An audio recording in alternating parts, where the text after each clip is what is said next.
যেরকম আপনাদের কথা দিয়েছিলাম, আবারও ফিরে এলাম কথা ও কবিতার আসরে বিশিষ্ট ব্যক্তিত্ব শ্রী প্রদীপ ঘোষকে সঙ্গে নিয়ে। প্রদীপদা, আমাদের মধ্যে থাকার জন্য আপনাকে অনেক অনেক ধন্যবাদ। ও সরি, ধন্যবাদ তো বলা যাবে না, আমরা আনন্দিত।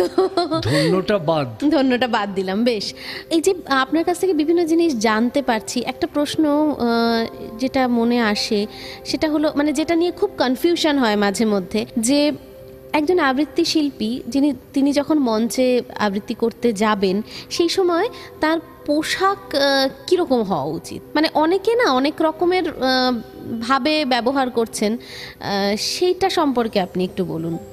আসলে আমাদের সাজটা তো আমাদের তুলে ধরার জন্যে, অন্যের জন্যে অথবা নিজের জন্যে।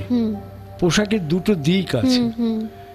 এখন মজাটা হচ্ছে যে আমি যদি একজন উচ্চাঙ্গ সঙ্গীত শিল্পী হই, যার সঙ্গে প্রধানত একটা দরবারের সম্পর্ক আছে, তাহলে আগাগোড়া তিনি এলেন, তার হাব ভাব, কথাবার্তা ইত্যাদিতে তারা তাড়াহুড়ো করেন না।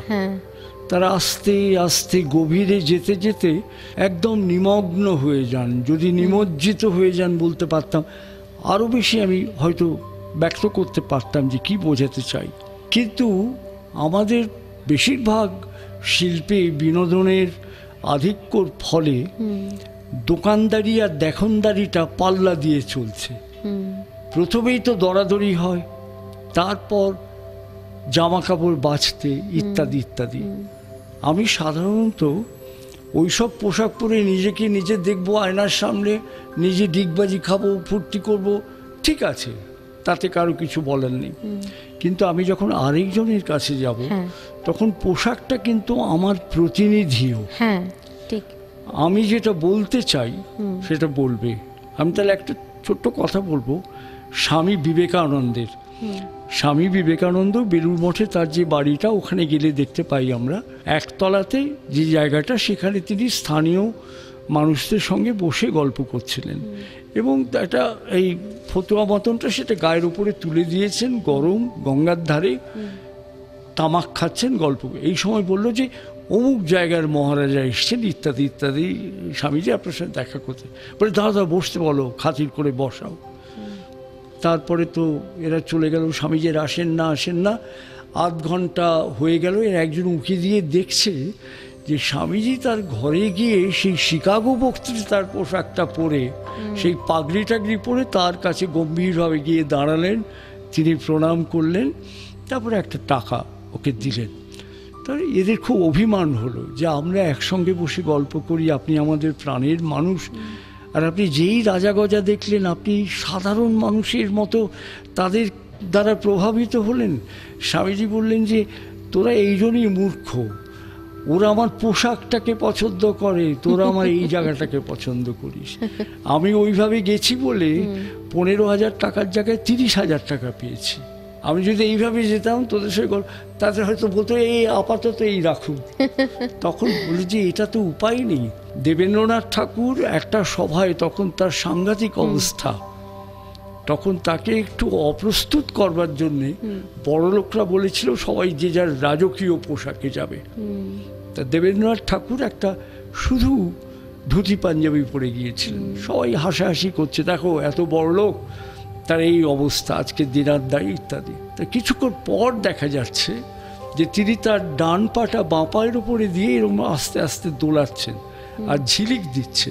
ওরা সব ওই পাগড়ি টাগড়ি পড়েছে, সেখানে একটা করে হিরে রেখেছে, আর দেবেন ঠাকুর শরীর কোথাও রত্ন ভারে ভারাক্রান্ত করেনি, ওই জুতোর ডগায় একটা হিরে বসিয়ে রেখেছে।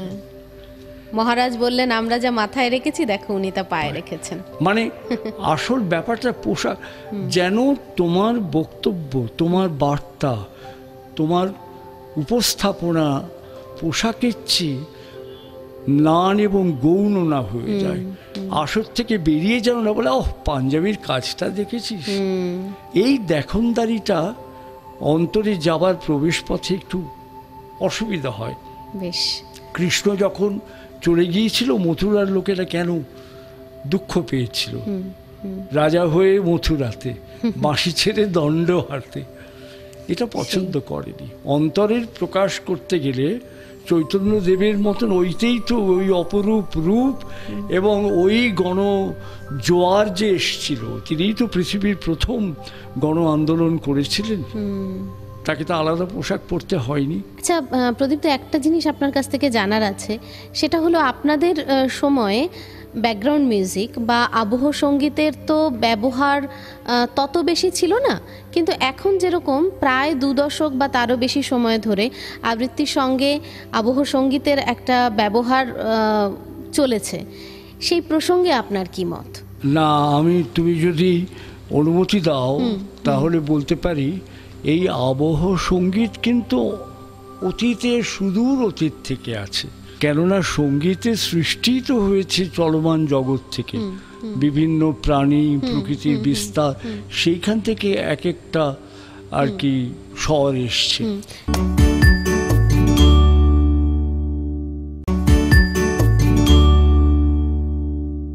এরপরে একটা কবিতা আছে, আমি একই রেকর্ডিং করেছিলাম 73 সালে। সেই কবিতাটা তখনও মুদ্রিত হয়নি। আমি কাজী সব্যসাচীর কাছে 3 মাস ছিলাম, উনি জোর করে আটকে রেখেছিলেন। তখন আমরা পশ্চিম এশিয়াতে বিভিন্ন জায়গায় তারুণ্য, সাম্য, মৈত্রী এবং সত্যি কথা বলতে কি আপোষহীন মাথা তুলে দাঁড়াবার যে একটা জেহাদ, জেদ বা সংকল্প নজরুলের কবিতার মধ্যে বিচ্ছুরিত হয় বা উদ্ভাসিত হয়, সেই বার্তাটা পৌঁছে দেবার জন্যে ইরাক, ইরান, আফগানিস্তান তখনও সম্প্রীতিতে ফাটল ধরছে। আজকে যার একেবারে সম্পূর্ণ ধ্বংসাবশেষ দেখছি, এইসব কিছু কিছু জায়গায় আমি গিয়েছি পরবর্তীকালে। কিন্তু মুশকিলটা হচ্ছে সংঘবদ্ধভাবে নজরুলের মতন কবিতাগুলো যদি আমরা বলতে পারতাম। তা আমাদের একটা দল এরকম যাব 1965 সালে, তার প্রস্তুতির জন্য তার বাড়িতে তিনি আমাকে জোর করে নিয়ে যান এবং কাজী নজরুল ইসলাম তখন সেখানেই থাকেন, ক্রিস্টোফার রোডে। সে দিন নেই রাত নেই, রাত্রির 1টা 2টোয় খুঁচিয়ে বলে এই জায়গাটা ধরত, সেই হর হর শঙ্কর হর হর বোম, বোম না বোম, এই একটা রেশ থাকছে, কোনো মিউজিক দরকার হয় না এসব। কিন্তু একটা কবিতা পেলাম এটা ট্রাঙ্ক থেকে, সেটা পরিমার্জিত নয়, আগুনের ফুলকি ছুটে, তারপর সংকলনে বেরোলো। কাজী সব্যসাচীর ডাকনাম সানি, কাজী অনিরুদ্ধর ডাকনাম নিনি। এই নামগুলো হচ্ছে সানিয়াত সেন এবং লেনিন, তাদের নামের সংক্ষেপে। নজরুলের এমনই আন্তর্জাতিক একটা অন্তরঙ্গতা ছিল ভাবনার জগতে। যখন আবোল তাবোল নিয়ে আমি কাজ করি, তার আগে ঠিক কবিতায় আবোল তাবোল নিয়ে কোনো কাজ হয়নি।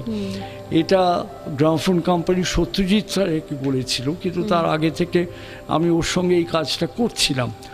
তখন তিনি খুব অসুস্থ, ঘরে বাইরে ছবি হচ্ছে, উনি তখন ওদেরকে বলেন ও এই কাজটা করছে, ওকে দিয়ে করাও তোমরা, আমি ওর সঙ্গে আছি। তা এই হলো। উনি আমাকে বললেন যে এটা মিউজিক ছাড়া হবে না, এখানে মিউজিক দেব না, মিউজিক ছাড়া হবে না। কেন? বলে এটা গানের। বললাম না, এটা কবিতার। তা আমরা যখন এই তর্ক করতাম, অত বড় 6 ফিট 4 ইঞ্চি লম্বা লোকের সঙ্গে, আমি 1.25 ফিট লম্বা, ওর স্ত্রী বিজয়াদি আমাদের, আপনি 1.25 ফিট হলে আমি নেই। হ্যাঁ, আরে না, বা আশীর্বাদের মতন। যেমন দেখ বাবাজি দেখবি না, ওরা গাইতে দেখ বাবাজি দেখবি না কি, দেখ খেলা, দেখ চালে কি। আমি চুপ করে, কি হলো, আমরা এইভাবে করতাম ছেলেবেলায়। না, এটা আমার ভাল লাগলো না। অত বড় লোককে ভাল লাগে না বলাটা তো একটা স্পর্ধা বা নির্বুদ্ধিতা, দুটোর একটা লাগে। তা আমি তখন বললাম আপনি কোনোদিন ময়দানে মাদারি খেল দেখেছেন? উনি বললেন না, হয়তো খেলা তো না, পুরোটা দেখিনি, অনেকক্ষণ ধরে আমি দেখেছি। ওই যে ছেলেটার মুন্ডুটা মাটিতে ঢুকিয়ে দেয় লাল কাপড় দিয়ে, তার সঙ্গে যে খেলা দেখায় সে কথা বলে, সেই খেলাটা দেখায় সবচেয়ে শেষে, তখন তার পয়সাগুলো কালেকশন হয়ে যায়, কারণ জানে খেলাটা হয়ে গেলে আর পয়সা দেবে না, সব পালিয়ে যাবে। তার জন্য একটা অ্যাটমসফিয়ার তৈরি করতে হয়। তো বলে তুমি করো। আমি করলাম, দেখ বাবাজি দেখবি নাকি, দেখ রে খেলা, দেখ চালাকি, পড় পড় পড়বি পাখি, ধপ। পাখি তো ওইখানে আছে, ধামা তো ধরে আছে এইখানে। তাহলে এই গ্যাপটাকে একটা আমার স্বরের বিরতি দিতে হবে তো, ঠিক। ধপ, সেখানে আস্তে আস্তে গ্লাইড করে পড়ছে না। তখন উনি বললেন, হ্যাঁ তবে আমরা ছেলেবেলা থেকে এই বলে আসছি। তখন আমি বললাম যে আপনি চলচ্চিত্রে প্রথা ভেঙেছেন আর আবৃত্তির ব্যাপারে, বললাম না আমি তো গান গাইতাম, হ্যাঁ, রোদে রাঙা ইটের পাঁজা তার উপরে বসলো রাজা। বললাম না, এটা তো একটা ভীষণ যুগান্তকারী কবিতা। এইসব তারপরে যে কোনো কারোর উপর তুমি আমাকে টেপ করে শোনাও। বিজয়াদি কিন্তু আমাদের সমর্থন করলে, বলে না গো এইটাতে ওই ময়দানের ছবিটা আসছে, তাহলে করো, তুমি যখন সাপোর্টার পেয়ে গেছো, কারণ ওটা পছন্দ করেননি পুরোটা। তবে রামগরুরের ছানা কিন্তু almost to the Whisper level তোমাকে করতে হবে, ওটা ওই রকম করলে চলবে না। রামগরুরের ছানা হাসতে তাদের মানা, আমার খুব ভাল লাগলো এটা বলে। একটা হন্টিং, একটা সাসপেন্স তৈরি করতে হবে। রেকর্ডিং হচ্ছে আমাদের। দিলীপ রায়, যিনি ওই ভায়োলিনের বিখ্যাত, উনি চেয়েছিলেন ওয়াইএস মুলকিকে দিয়ে করাতে, তিনি তখন বম্বে চলে গেছেন। দিলীপ রায় সেটা করবেন, তো উনি বললেন আমাকে দিলীপের সঙ্গে কথা বলতে হবে। তো দিলীপদাকে বললাম একটু কথা বলুন। তখন বললেন যে এটা আগাগোড়া সাসপেন্স, কখনো লাউড মিউজিক হবে না। রেকর্ডিং একটানা, আমাদের তো তখন ডাবিং ছিল না যখন এসব বেরিয়েছে, একটানা হচ্ছে। ওখানে এদিক ওদিক তাকাচ্ছে তো রামগরু, ওইখানে একটা হাসি নিষেধ লেখা আছে। আমি যখন রেকর্ডিংটা করছি বইটা এখানে ইমপ্রম্পটু, হঠাৎ দেখলাম যে না ওই ওই একটা হুইসপার লেভেলে যে একটা রেজোনেন্স তৈরি করছে, সেইটা রামগরু তাকিয়েছে, তার রাগটাকে এবং আতঙ্কটাকে আনতে হবে। হাসি নিষেধ বলছে তাই আমাদের রিহার্সাল হয়নি।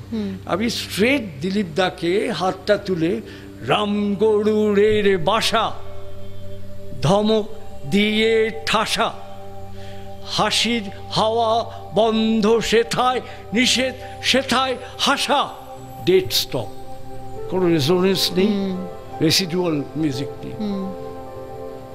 তা দিদিদা বলে তুমি করছো, আমি করতে বাধ্য হয়েছি, কিন্তু এটা তো রিহার্সালই। না দেখুন না, হাসি নিষেধটাকে প্রজেক্ট করলে কিরকম একটা অন্য মজা হয়। সুকুমার রায়ের আঁকাতেও রয়েছে হাসি নিষেধ, তো হাসি নিষেধ, তারা বলতে এটা আমার মাথায় আসতো না, আমি তো অত ফার্টাইল ব্রেন নই। ওইটা দেখে আমি ভাবলাম হাসি নিষেধ, পোস্টার দিতে হয়েছে, তার পোস্টার দিতে হয়েছে। আমি আপন খেয়ালে চলছি, এসে গেছে এই না হাসি চুপ, একদম ডেড স্টপ। এইগুলো কিন্তু সারা দিন রাত ট্রামে বাসে চলতে চলতে, রাত্রে ঘুমোতে ঘুমোতে আমি প্রতিটি শব্দ নিয়ে ভেবেছি, মাচাই করব বলে না, সুকুমার রায়কে আমার করব বলে। ঠিক ঠিক, তার থেকে যদি কেউ সুকুমার রায়কে পায় আমার জীবন ধন্য। আমি 2.5 বছর বয়সে সত্যজিৎ বাবুর মতন লোককে আমি এই কথা বলেছিলাম যে আপনি বাবাকে হারিয়েছেন আপনার 2.5 বছর বয়সে, আর আমি আপনার বাবাকে পেয়েছি আমার 2.5 বছর বয়সে, কেন আমার বাবা ওই বইটা এনে পড়ে পড়ে শোনাতেন। তো উনি খুব হাসলেন, মজা পেলেন। আমি প্রতিদিন আপনার বাবার কবিতা পড়ি।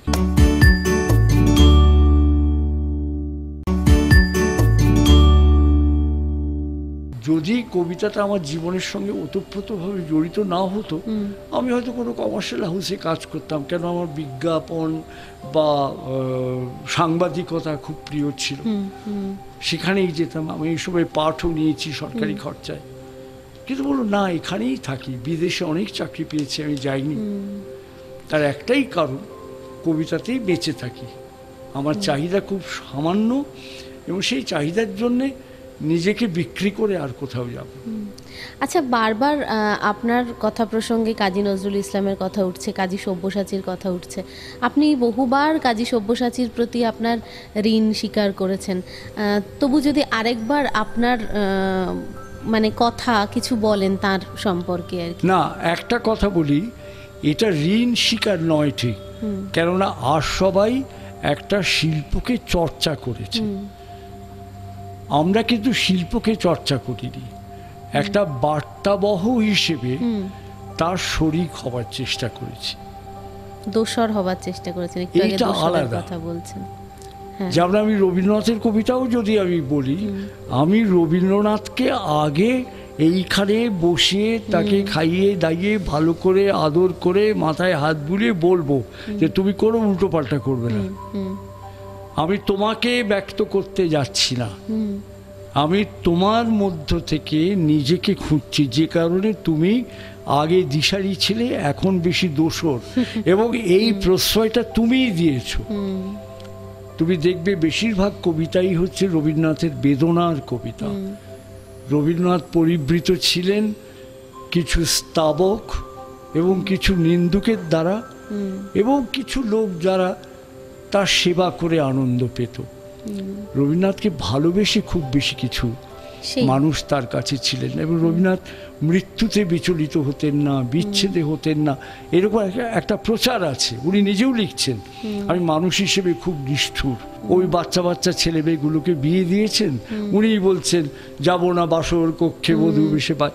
কিরকম বৈপরীত্য লাগে। তখন ভাবি তার কোথাও একটা নিরুপায় অবস্থা ছিল, এবং তার জন্য নিশ্চয়ই তার রক্তক্ষরণ হচ্ছে হৃদয়। সেই বেদনাটা তিনি কবিতায় রেখে গেছেন আমাদের মতো কোনো একেবারে অভ্রান্তভাবে তাকে আদর করবার জন্য, তাকে বন্ধু হিসেবে পাওয়ার জন্য, মাস্টারমশাই হিসেবে নয়।